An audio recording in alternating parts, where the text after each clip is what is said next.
Welcome to Law Days and Lattes, the podcast where we blend the world of law and business with a warm cup of information and common sense. I'm your host, Sydney Whelan, attorney, real estate investor, and business owner. Each week, we'll be your go-to source for legal insights, business advice, and so much more. Whether you're a seasoned professional, an ambitious entrepreneur, or simply someone seeking guidance, we'll have you covered. From navigating the legal landscape to empowering you with valuable business strategies, we'll explore the legal side of life and enjoy a virtual latte along the way. So, grab your favorite latte, get comfortable, and let's dive into Law Days and Lattes. Welcome back to Law Days and Lattes, sponsored by the Whelan Law Firm of Moberly, Missouri. Your one-stop shop for issues affecting your family and your business. Today, we are stepping into the second episode of a new series we have developed especially for our women listeners.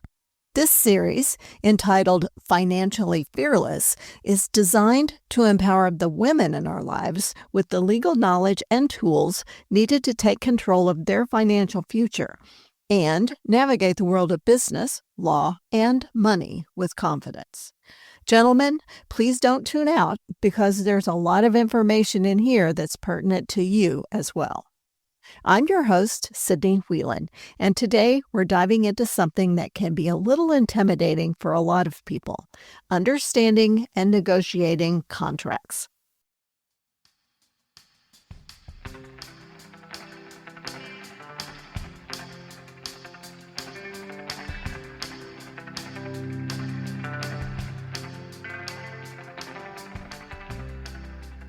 Whether you're starting your own business, entering into a partnership, or even just signing a lease or an employment agreement, contracts are everywhere. But here's the thing: you don't need to be a lawyer to understand them, and you certainly don't need to accept whatever terms are thrown at you. Today, we'll be talking about how to break down contracts, what to look for, and most importantly, how to negotiate terms that work in your favor. I'm excited about this topic, especially because understanding contracts is such an essential skill for women, particularly in business. It's one of those areas where being informed can make a huge difference. So, let's start with the basics. When you're looking at a contract, whether it's an employment agreement, a business partnership, or even something as simple as a vendor contract, what's the first thing you should do? Well, what do you look for when reviewing a contract? As an attorney, the very first thing I recommend is to read the entire document. Yes, all of it. And I know, contracts can be long and complicated and sometimes boring, but it's really important to not just skim through it. Pay attention to key sections like the scope of the work, payment terms, timelines, and any clauses that mention termination or dispute resolution. These are parts where things can go wrong if not clearly understood. I think a lot of people tend to just glance at the headline terms and assume everything is fine, especially if it seems like a standard agreement. But those little details can be a big deal later on. And another thing I recommend is to highlight or note any terms that you don't fully understand or that feel unclear. If there's any section you're unsure about, that's a signal to either ask for clarification or, in some cases, negotiate those terms. It's your absolute right and responsibility to understand what you're signing. Now, let's talk about negotiating. I think a lot of people, and especially women, can sometimes feel intimidated when it comes to negotiating contracts. It's like they feel that they might be asking for too much or being difficult. How do you approach the negotiation process in a way that feels empowering, but also fair? It's about confidence and knowing your worth. If you're not feeling confident about negotiating terms of any contract, how do you become confident? Start by reading and trying to understand the terms of the contract. If you don't understand the terms, it's impossible to negotiate from a confident position. So, ask questions. Do your own research. Reach out to your own contacts and experts.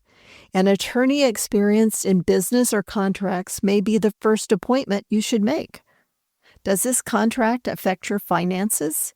Maybe your accountant or someone familiar with taxes should be on your list of people to talk to before you sign on that dotted line. Remember, once you sign that contract, you are agreeing to the terms of that document, whether you understood it or not. When you're negotiating, you want to focus on what you bring to the table and why the terms you're asking for make sense for you and the other party. You don't have to apologize for asking what you need. And also, remember that nearly everything is negotiable. Start by identifying areas where the contract could be better for you, whether it's about compensation, deadlines, or rights to intellectual property.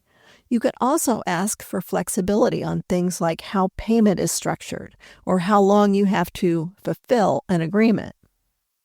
If you're a business owner, consider your own contracts for your clients or your employees.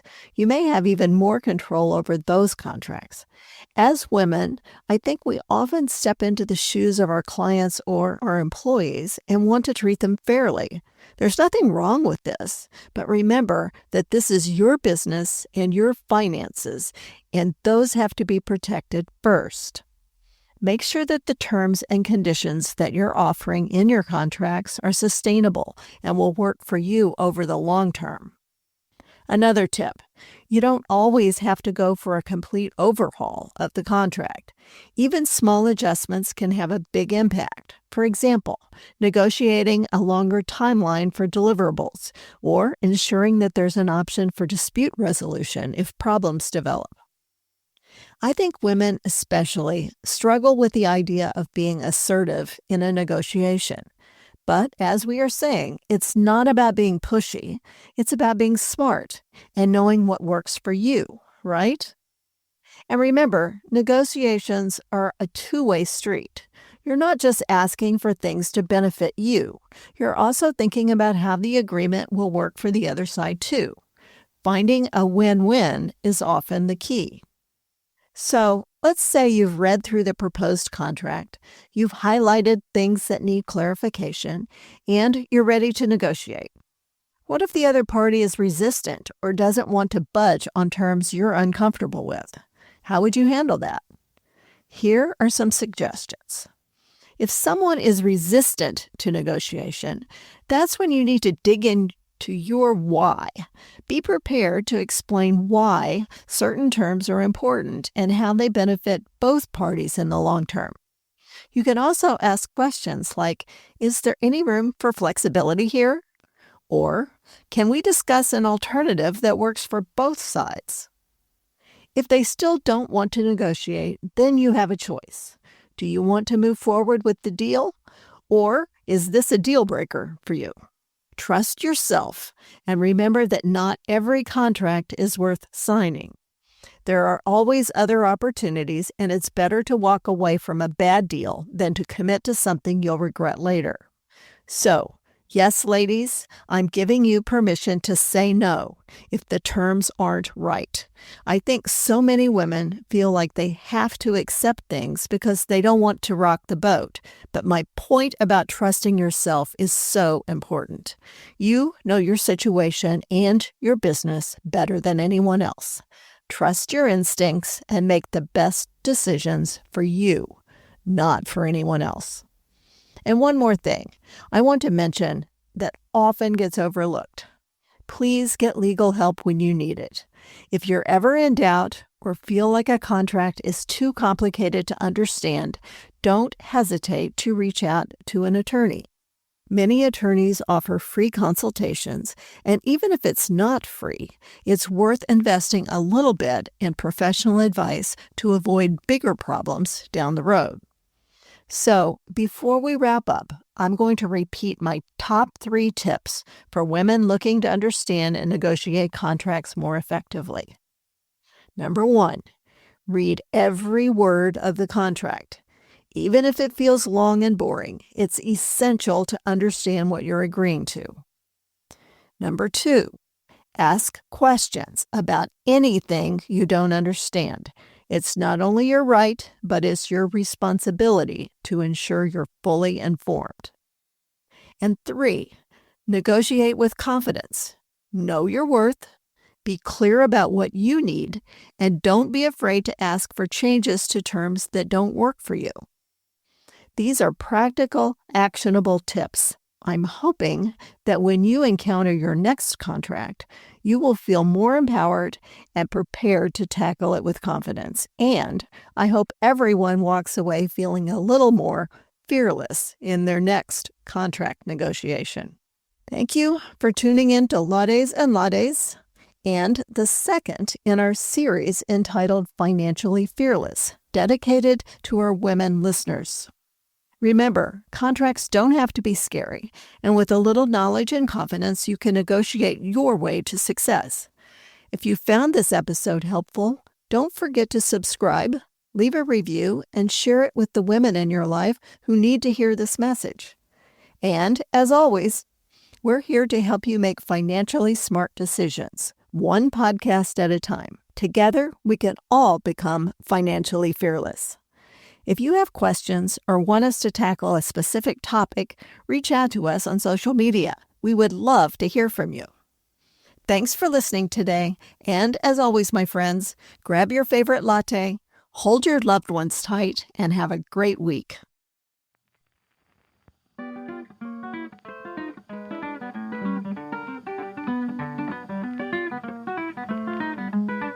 This podcast episode contains general information for discussion purposes only. Each case is different and must be judged on its own merits.